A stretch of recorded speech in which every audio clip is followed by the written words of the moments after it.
When we moved up here, the intent was never to really get involved, but through meeting people and having discussions about what goes on in this county and in this area, the amount of mistrust and feeling not represented and disenfranchisement just sparked a little bit in me and my wife, and we were like, it's time to get involved, and we didn't know exactly how.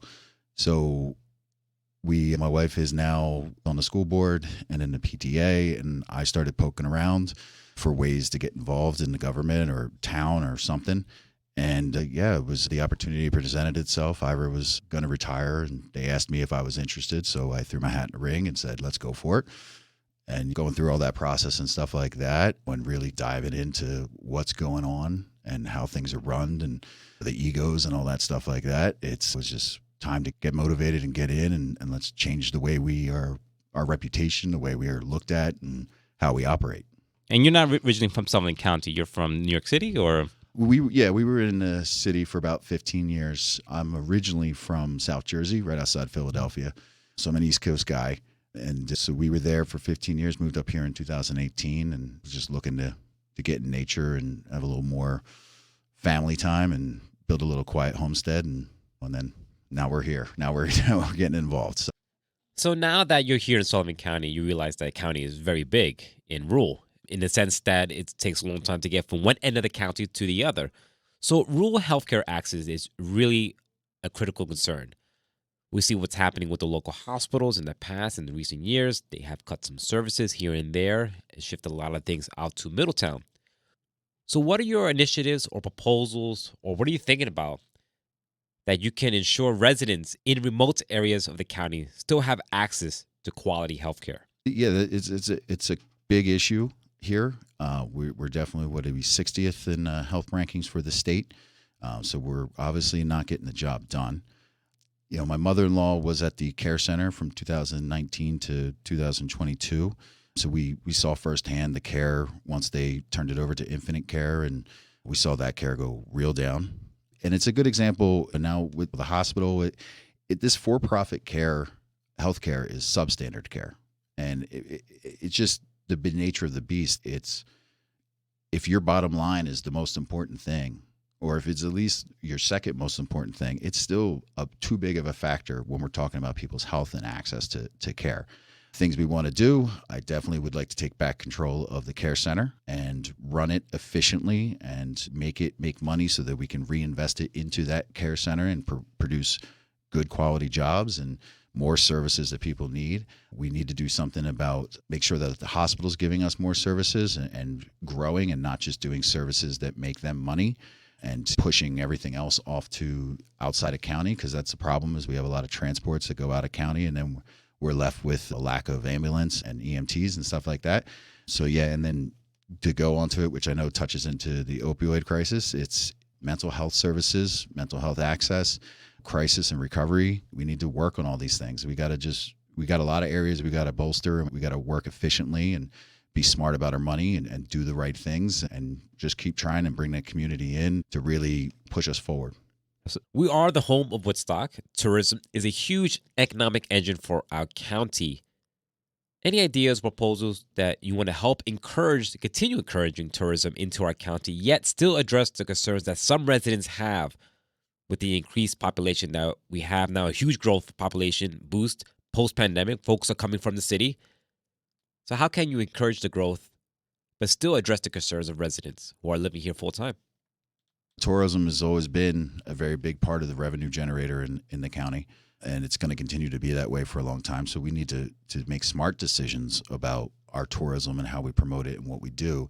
And right now, the current legislator is asking for requests for proposals for outside other vendors instead of our Visitors Association, which for years and years keeps growing and doing better and better. And that's just one instance there where it's bad business practice. If you have a business and you have something that's working well and generating revenue and doing all the things that they say they're going to accomplish, you don't take money away from them and give it to something else and try something new. You bolster that as much as you can.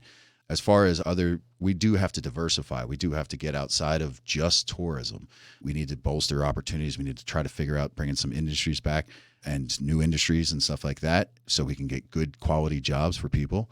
But then that also gets into our reputation. I know right now people are watching what goes on in our legislature, and they're not looking to invest in a county that just is screaming at each other, acting in poor faith, doing deals behind closed doors, and it's one man's word and four people saying yes to it. That's not going to work for anybody who wants to invest in us. Talking about development, there was a lot of talk before the pandemic about warehouses coming to Sullivan County. There was a rumor at one point that Amazon was going to open a warehouse close to Route 17. But from what I've seen in my reporting is that warehouses do have a hard time sometimes at the planning board. The perfect example I can think of is Rock Hill. There is a proposal to put a large warehouse at the dead-end road of Rock Hill Drive. It has a lot of people upset because the potential of increased traffic to the area.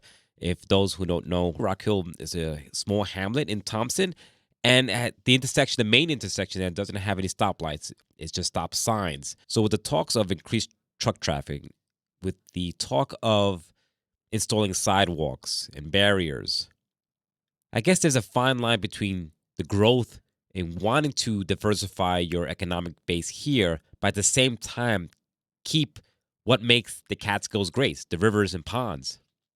Managed growth, you have to allow some growth. If we don't grow, we die. And that's pretty much in all businesses and all towns and everything. If you don't grow, but you want to manage the growth, we want to protect what it is we love about this place, which is a lot of the nature and quietness. And so we don't want it hustling and bustling, but we need jobs. We need things that are going. And warehouses and shipping is where the future is because everybody's buying everything online. Everybody's getting things shipped. It's a growing.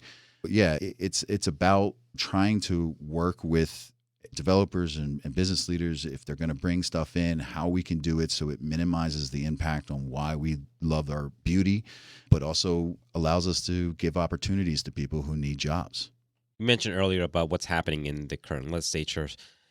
In recent years, there's been a noticeable increase in public disagreements, infighting among members of the Sullivan County Legislature.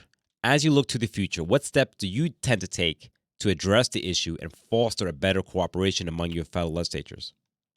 Yeah, it's like I said earlier, it's reputation. We got to look professional. If we want professionals to come here, it's what I can bring to the table is in my career as a photographer, it's a unique job in that each day you're with a whole new team of all different personalities, very creative people who have very strong opinions.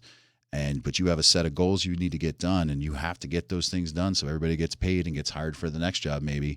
And so you just whatever it is, maybe you don't get along with somebody, you put that aside and you get the task done and you move on. And then the next day it's just a whole new group of people and you got to do the same thing over again. And it's one quality I do have. I can see things from a lot of different angles from that experience and learn how to respectfully be opinionated about where your position is. The other thing is we want to foster, I know our slate is very committed to fostering, each district is very diverse in its needs and its what it has and the people. And that's the whole point of the legislators. You have 9 people up there who are representing a different demographic in each one. And you need to hear from everybody because you might not think of something because your constituency is just seeing it this way, where then my constituency goes, if you do that, this does that to us. And so you got to have all those opinions. You got to hear from everybody. Even if you don't agree with them, you got to hear it. You got to try to not just hear it, but you got to listen and really understand where they're coming from. And then if you still are on that point of view, fine, stand up and be strong about your opinion. But if you're not listening to people, you're not going to progress together. Rob Doherty, who is currently the chairman of the legislature, if he wins his seat again, and if you're also on the legislature, and he most likely he would like to be the chairman again, would you vote for him to be the chair? Absolutely not. I think he has shown his true colors over his tenure here. He's just found guilty for defaming another legislator. He's not working with anybody. He's very bullyish, calling names, starting that stuff. It's again goes back to the reputation. If people are seeing outside that our leader of our county is acting this way, it's not a welcoming mat for people to come in and invest in our community. So you're running in District 8 against Amanda Ward. So why should folks vote for you over your opponent? Why you should vote for me over my opponent? My opponent's had her turn. These are facts. This isn't dirt slinging, but she's had her turn. She ran for this position in 2011. She, in 2015, was found guilty of committing election fraud for her petitioning to get on the seat for the judgeship of Fallsburg. When she was on the bench, she eventually criminal charges were being brought against her by the state judicial committee. And she was basically got that typical option with people in power. You can resign and we won't pursue this. And that's what she took. So she resigned and pledged never to basically run for office again as far as a judge.